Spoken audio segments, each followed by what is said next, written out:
A paz de Cristo para todos. Comigo está tudo bem, creio que com todos. Espero que esteja tudo bem. Só tenho que agradecer a Deus por tudo. Amém? Quero basear minha fala nesse sábado aqui no livro de João Evangelho, capítulo 1, do versículo 1, que me chama muita atenção. Muito bom esse texto, eu gosto muito, que vai dizer assim: no princípio era o verbo, ou seja, no princípio era o verbo, e o verbo estava com Deus, e o verbo era o próprio Deus. Ou seja, esse verbo aqui quer dizer que é Jesus. Jesus era o verbo, e ele estava, o verbo que era Jesus estava com Deus, e o próprio verbo que era o próprio Jesus, ele era o próprio Deus. Aí ele vai dizer no versículo 2, ele estava no princípio, ou seja, o verbo, ou seja, Jesus Cristo já estava no princípio. Qual é o princípio? No começo de todas as coisas, Jesus já estava lá com Deus. E já estava o Pai, o Filho e o Espírito Santo. Jesus, o verbo já estava lá. Aí o versículo 3 me chama a atenção para dizer: todas as coisas foram feitas por intermédio dele. Ou seja, todas as coisas foram feitas por intermédio de quem? Do verbo. Porque o verbo estava lá no princípio, estava com Deus e era o próprio Deus. Então todas as coisas foram feitas por ele, que seja por Cristo.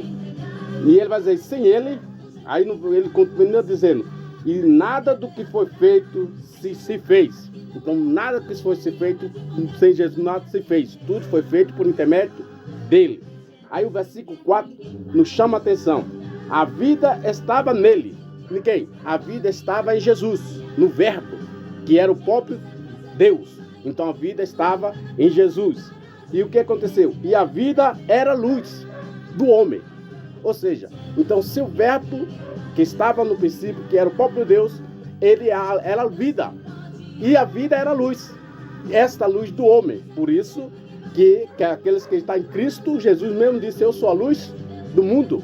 Então Cristo é a nossa luz, né? Aí o versículo 5 vai dizer, e a luz, que seja Jesus Cristo, resplandeceu nas trevas.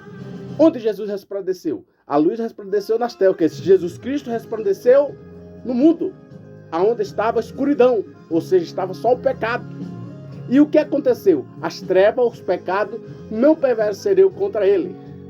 E isso quer dizer que Jesus Cristo, como cordeiro que tira o pecado do mundo, ele resplandeceu, veio tirar o pecado do mundo. Aonde Cristo chega, não há mais pecado. Aonde Cristo, a luz chega, as trevas desaparecem. Isso acontece com todos nós sabemos. Então por isso que graças a Deus o Senhor veio, a luz veio, porque se a luz não tivesse vindo até era hoje, nós estaríamos na escuridão. Mas quando a luz resplandeceu, acabou-se a treva e hoje estamos na luz pela glória de nosso Deus. Que Deus o abençoe.